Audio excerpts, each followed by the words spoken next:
మా అన్నయ్య birthday specials ఏంటి? ఈ రోజు అన్నయ్య బర్త్డే కాబట్టి స్పెషల్స్ అయితే నాన్ వెజ్ అయితే ఏమీ లేదు. సో అంతా వెజ్ అనమాట. అదేంటో నేను చూపిస్తాను. సో 10 మందికి ఫుడ్ డొనేట్ చేద్దామని 10 అవుతుందో 20 మందో తెలీదు. ఫుడ్ వండిన దాన్ని బట్టి ఉంటుంది అనమాట. సో ఆ ఫుడ్ ఏంటి, అసలు ఏం చేస్తున్నానో వీడియో షేర్ చేస్తే వచ్చేసాయి.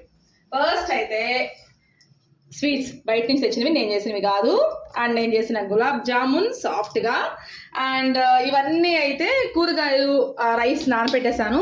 అండ్ ఫ్రూట్స్, మా బాబుకి ఎంతో ఇష్టమైన milk made dry fruit custard అనమాట, బ్రెడ్ కస్టర్డ్ అనమాట. చాలా బాగుంటుంది. దీంట్లో కస్టర్డ్ వేసా, డ్రై ఫ్రూట్స్ వేసా, అండ్ మిల్క్ మేడ్ వేసాను. చాలా బాగుంటుంది టేస్ట్. మ్యాంగో కస్టర్డ్ చేశాను.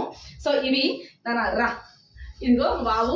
సో బాబుకి మీరందరూ కూడా బ్లెస్ చేస్తారు, కామెంట్ చేస్తారు, నమ్మకంతో వీడియో షేర్ చేస్తున్నా. సో మా బాబుకి మీరందరూ కూడా విష్ చేయండి అని నేను చెప్తా. నన్ను ఎవరైతే విష్ చేశారో వాళ్ళందరికీ ఫస్ట్లీ థ్యాంక్ యూ. అండ్ మనం ఆల్రెడీ ఇప్పుడు